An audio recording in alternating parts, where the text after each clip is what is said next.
A voz humana é um instrumento que todos tocamos. É provavelmente o som mais potente do mundo, é o único que pode começar uma guerra ou dizer eu te amo. E mesmo assim, muitas pessoas passam pela experiência de falar sem ninguém ouvir. E por quê? Como podemos falar poderosamente para fazer diferença no mundo? O que eu gostaria de sugerir é que existem alguns hábitos que precisamos afastar. Eu reuni aqui, para seu prazer, 7 pecados mortais da fala. Não tenho a pretensão de dizer que é uma lista completa, mas esses 7 pecados, eu acho, são grandes hábitos nos quais todos podemos cair. Primeiro, fofoca. Falar mal de alguém que não está presente. Não é um bom hábito e sabemos muito bem que a pessoa que fofoca, 5 minutos depois, estará fofocando sobre nós. Segundo, julgar. Conhecemos pessoas como nessa imagem. É muito difícil escutar alguém se você sabe que está sendo julgado e condenado ao mesmo tempo. Terceiro, a negatividade. Você pode cair nessa. Minha mãe, nos últimos anos de vida, tornou-se muito negativa e isso é difícil de ouvir. Eu lembro que um dia eu disse para ela, hoje é 1º de outubro, e ela disse, eu sei, não é terrível? É difícil ouvir quando alguém é tão negativo assim. E outra forma de negatividade é reclamar. Bom, essa é a arte nacional do Reino Unido.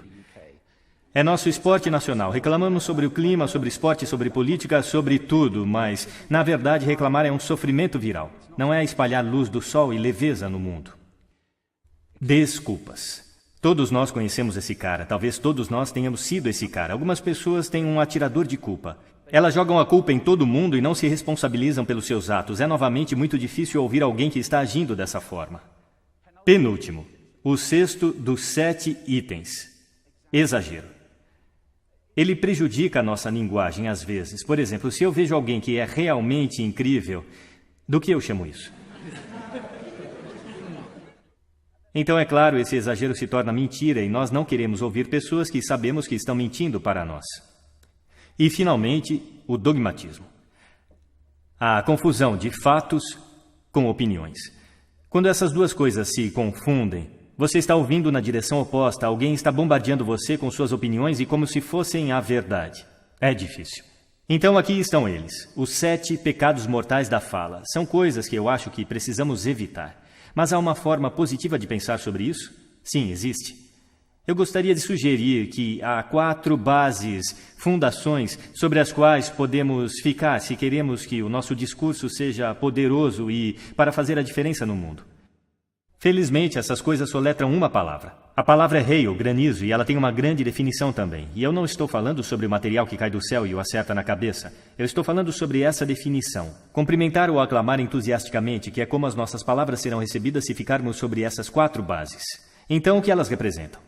Vejam se conseguem adivinhar. O H. Honestidade, é claro. Ser verdadeiro no que você diz, sendo direto e claro. O A é a autenticidade. Apenas sendo você mesmo. Um amigo meu descreve isso como estar sobre sua própria verdade, que eu acho que é uma bela maneira de colocar. O I é a integridade. Sendo a sua palavra, na verdade, fazer o que você diz e ser alguém que as pessoas podem confiar. E o L é o amor. Eu não quero dizer o amor romântico, mas quero dizer desejar às pessoas o bem. Por 2 razões. Primeiro, acho que a honestidade absoluta não pode ser o que queremos. Meu Deus, você está tão feia esta manhã. Talvez isso não seja necessário. Temperada com amor, é claro. Honestidade é uma grande coisa. Mas também, se você está realmente desejando bem a alguém, é muito difícil julgar ao mesmo tempo. Eu nem tenho certeza de que você pode fazer as 2 coisas simultaneamente. Então, hail. Além disso, é o que você diz. E é, como diz a velha canção, é o que você diz e também a maneira como você diz. Você tem uma caixa de ferramentas surpreendentes. É um instrumento incrível. E ainda assim, esta é uma caixa de ferramentas que poucas pessoas já abriram. Eu gostaria de remexer um pouco lá com você e só puxar algumas ferramentas que você pode gostar de usar e que vão aumentar o poder da sua fala. Registro, por exemplo.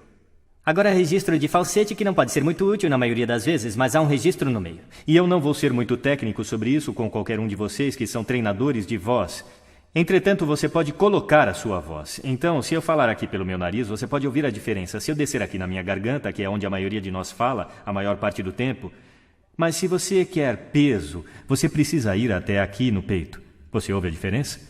Nós votamos em políticos com vozes mais graves, é verdade?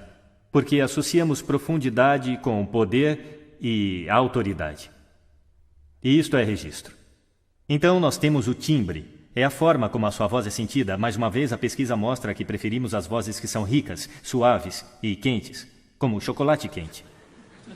Bom, se você não é assim, isso não é o fim do mundo, porque você pode treinar. Contrate um treinador de voz. E há coisas incríveis que você pode fazer com respiração, com postura e exercícios para melhorar o timbre. E agora a entonação. Eu amo entonação. Esta é a metalinguagem que usamos para lhes conferir significado. É uma raiz de sentido na conversa. As pessoas que falam tudo em uma nota só são realmente muito difíceis de ouvir se eles não têm entonação alguma. É daí que o mundo monotônico vem, ou monótono, monotom. Também temos entonação repetitiva chegando agora, onde cada frase termina como se fosse uma pergunta, quando na verdade não é uma pergunta, é uma afirmação. E se você repetir essa várias vezes, na verdade restringe a sua capacidade de se comunicar através da entonação, que é uma pena. Então vamos tentar quebrar esse hábito. Ritmo. Eu posso ficar muito animado dizendo algo muito rapidamente, ou eu posso também diminuir até enfatizar. E no final de tudo, é claro, é o nosso velho amigo silêncio. Não há nada de errado com um pouco de silêncio em uma conversa. Não temos que preenchê-lo com uns e ans. Pode ser muito poderoso. Claro, a tonalidade. Muitas vezes vai junto com o ritmo para indicar excitação, mas você pode fazê-lo apenas com a tonalidade. Onde você deixou as chaves? Onde você deixou as chaves? Significados ligeiramente diferentes nessas duas formas. E, finalmente, o volume. Eu posso ficar muito animado usando volume. Desculpe se eu assustei alguém, tudo bem? Ou eu posso fazer vocês realmente prestarem atenção ficando bem quieto. Algumas pessoas irradiam o tempo todo. Tente não fazer assim. É chamado de sodcasting. Isto é impor o seu som às pessoas ao seu redor sem nenhuma consideração. Não é agradável. Naturalmente, onde tudo isso entra em jogo, acima de tudo, é quando você tem algo realmente importante para fazer. Pode ser num palco como este, dando uma palestra, pode ser propondo casamento, pedindo um aumento, discursando em um casamento, seja o que for. Se é realmente importante, você deve isso a si mesmo. Olhar para esta caixa de ferramentas e o motor que vai funcionar, e nenhum motor funciona bem sem ser aquecido. Aqueça sua voz. Na verdade, deixe eu mostrar como fazer isso. Será que todos podem ficar de pé por um momento? Eu vou mostrar os 6 exercícios de aquecimento vocal que eu faço antes de me apresentar em cada palestra. Sempre que forem falar com alguém importante, façam isso. Primeiro, braços para cima, respiração profunda e inspirem. Assim. Mais uma vez. Muito bom. Agora vamos aquecer os nossos lábios. Vamos para... Muito bom. E agora... Igual quando você era criança. Agora seus lábios devem ganhar vida. Vamos fazer o seguinte com a língua, exagerando. Lá. Lindo, estão ficando muito bons nisso. E em seguida agora enrole uma... É como champanhe para a língua. Por fim, eu só posso fazer um. Os profissionais chamam isso de sirene. É muito bom. Começa com o I e vai para o O. O I é agudo e o O é grave. Então você vai...